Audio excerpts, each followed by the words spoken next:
17 लोकांचा मृत्यूनंतर मुंबई महापालिकेला जाग आली। आता त्यांनी आदेश काढले 40 बाय 40 फूटपेक्षा कोणतंही होर्डिंग मोठं नको, त्यांची क्षमता 158 किलोमीटर वायुगतीची असली पाहिजे।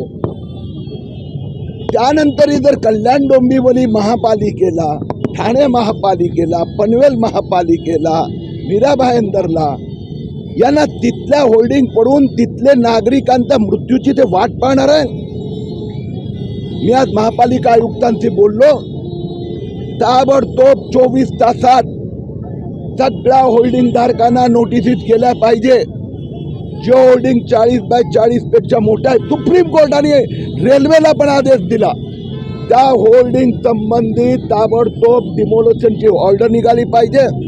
प्रत्येक होल्डिंगची वायुगती प्रतिरोधची क्षमता 158 किलोमीटर हे विजेत्यांनी म्हटलंय, ती असली पाहिजे। आणि मी स्वतः कल्याण डोंबिवलीमध्ये रोज मॉनिटरिंग करणार आहे।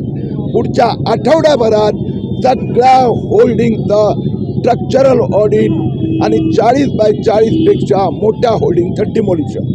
अशा प्रकारचे अनेक ठिकाणी पत्रव्यवहार केले मात्र कारवाई होत नाही, याकडे काय होतं? मी पोलीस अधिकारी, महापालिका अधिकाऱ्यांची पण चर्चा केली आहे। स्थानिक भारतीय जनता पक्षाचे नेते वरुण पाटील, अन्य लोकांची पण पोलीस या होल्डिंगच्या दुर्घटनासंबंधी FIR घेत आहे, त्यांचा प्रोसेस सुरू झाला आहे। महापालिका स्वतः तक्रार करीत आहेत, त्यात हा मुद्दा येणार। जर महापालिकेचा अधिकाऱ्याला किंवा ते होल्डिंग लावणाऱ्या कंपनीला जर माहीत होतं की हे बेकायदेशीर होतं तर त्यांच्यावर कारवाई होणार। मी कल्याण महापालिका, डोंबिवली महापालिका आयुक्तांना बोललो आहे, 48 तासात जर नोटिसीस निघून कारवाई सुरू झाली नाही तर कल्याण महापालिका, डोंबिवली महापालिका आयुक्तांवर पण कारवाई करण्याची मी मागणी करणार।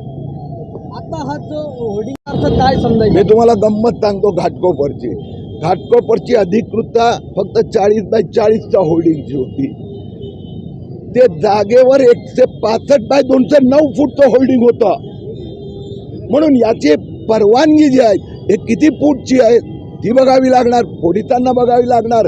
जर 40 बाय 40, कारण हे 40 बाय 40 पेक्षा मोठ्या साईजचा आहेत, मग अधिकृतता मोठ्या होल्डिंगची ज्या अधिकाऱ्यांनी दिली त्याच्यावर कारवाई होणार। त्याचं ते स्ट्रक्चरल सर्टिफिकेट जर बोगस दिलं तर त्या इंजिनियरवर कारवाई होणार।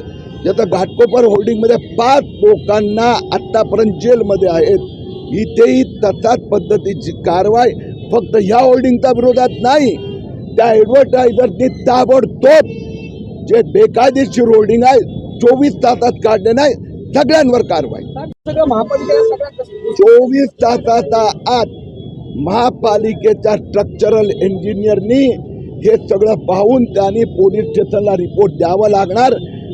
नाहीतर मुंबई पोलिसांनी जसं VJTIला नियुक्त केलं, मी कल्याण डोंबिवली आयुक्तांना सांगणार, तुम्ही पण VJTI किंवा कुठला एक्सपर्ट इन्स्टिट्यूट अपॉइंट करूया। 48 तासात कारवाई नाही झाली मग किरीट तुम्हाला मैदानात। कोणार्क, अपना शहर अपनी बातें।